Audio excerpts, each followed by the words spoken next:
Hi, welcome.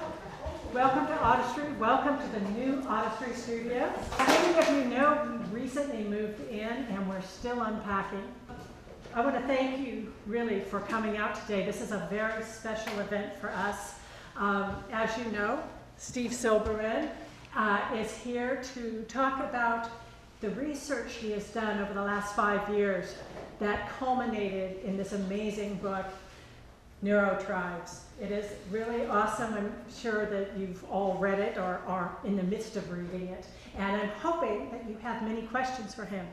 Dan certainly does have questions. This is my husband, Dan Swearingen. He and I are the co-founders and creators of Autistry Studios. And Dan is also on the spectrum. So he will be asking questions not only as the father of an autistic son, but as an autistic man himself and the provider of programs for teens and adults. So he's asking from a lot of different perspectives, and I'm hoping that you all have a lot of questions as well. Steve came to Autistry 5 years ago. Was it? Oh yes. My God. We had just moved in to our to the warehouse 5 years ago, and he came.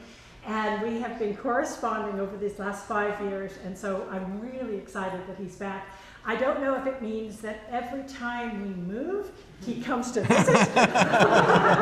In which case, it may be a long time before he's back, so enjoy, because I don't want to move again. That was hard. Okay. So anyway, on that note, I will let them take over, and Dan will introduce Steve and start asking questions. Okay.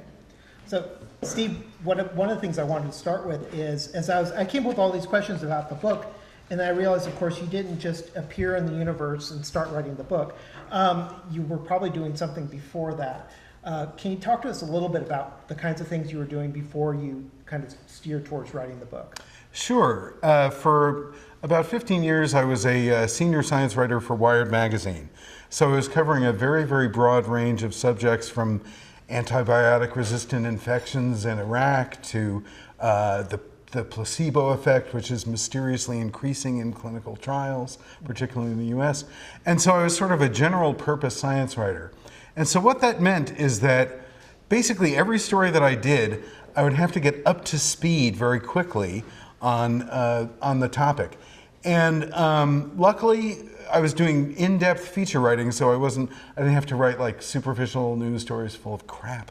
I would get to talk to really the leaders in the field, whoever they were, and it was very, very exciting. But I got very used to changing what I was writing about, like about every 6 weeks. Okay. So to really drill down into a subject for 5 years was very intense.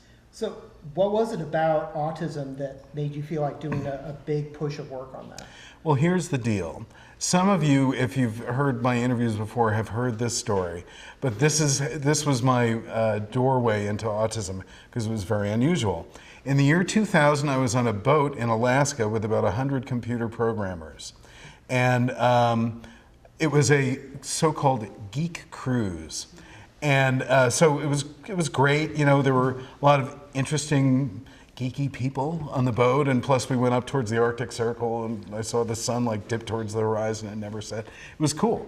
Towards the end of the cruise, I asked this guy who was kind of the star of the cruise, this guy Larry Wall, who invented a programming language called Perl, which is often referred to as the duct tape of the internet because it's so incredibly useful and it's used in so many different ways.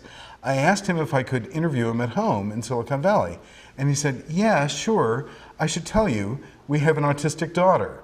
And at that point, it was the year 2000, like most boring neurotypical people.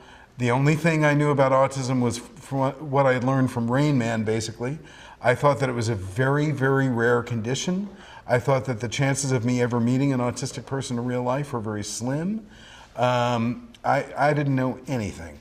So I went to interview Larry. His daughter wasn't there that day, actually. I did notice that he had made some interesting modifications to the sort of sensory environment of his house. For instance, he had swapped out the buzzer on his clothes dryer for a little light bulb that would silently light up when the cycle was done, so it was less jarring, you know. So I noticed that, but I didn't know how to make sense of it yet. A few months later, I was writing a story about another technologically adept family in Silicon Valley The patriarch of the family had built the first computer in the Middle East.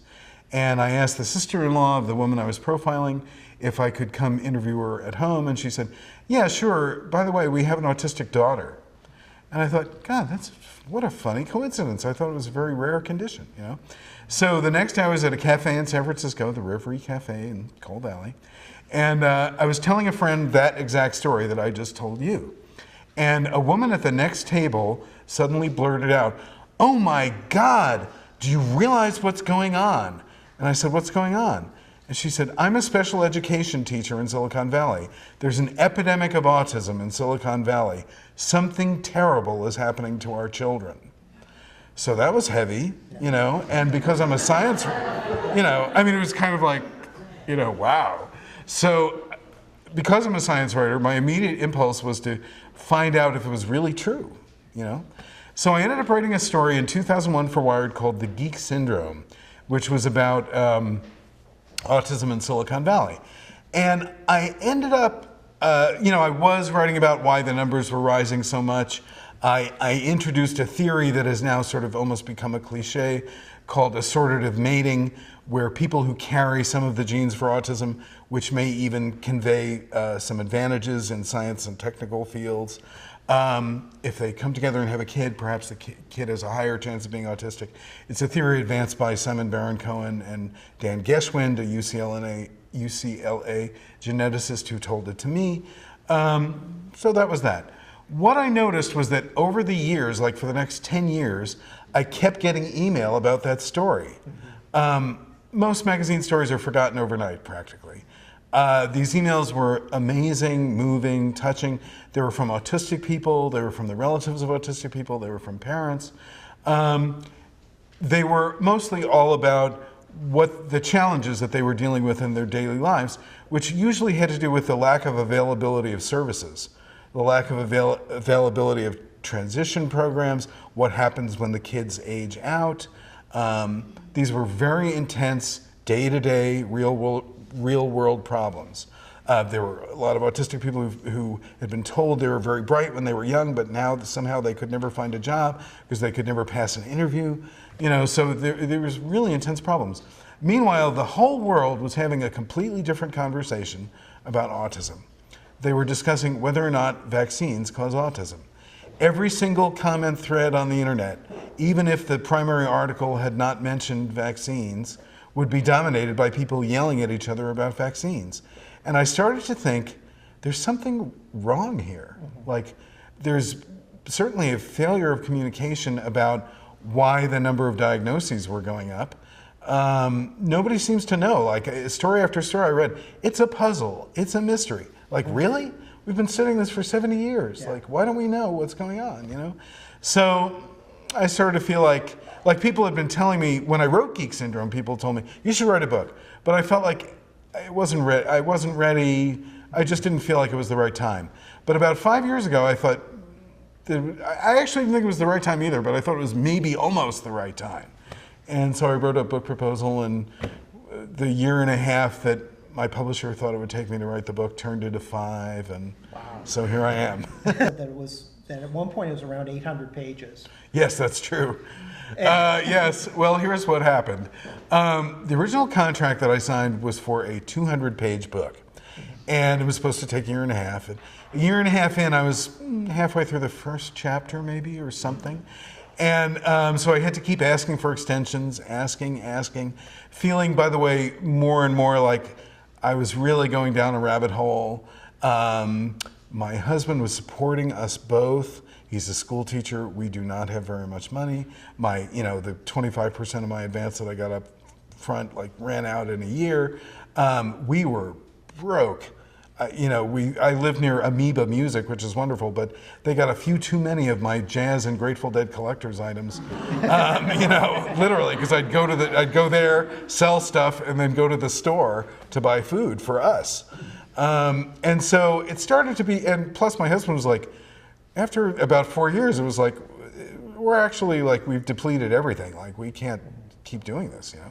So finally, to get another extension, I had to send my editor in New York, who's very tough, chapters. Mm-hmm.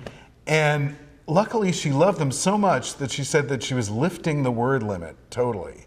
So that was a mixed blessing, because what I took her at her word, and I ended up writing an 800-page book. And so there was a lot of stuff that I had written about, mostly, by the way, about the modern era, which means mostly about people that I had talked to in person who were hoping they were in the book. So, yes, exactly. So there were a lot of things that had to get cut at the last minute, because as my editor said, and I think she was right, the people who most need to read this book will not read an 800-page book. And she was right.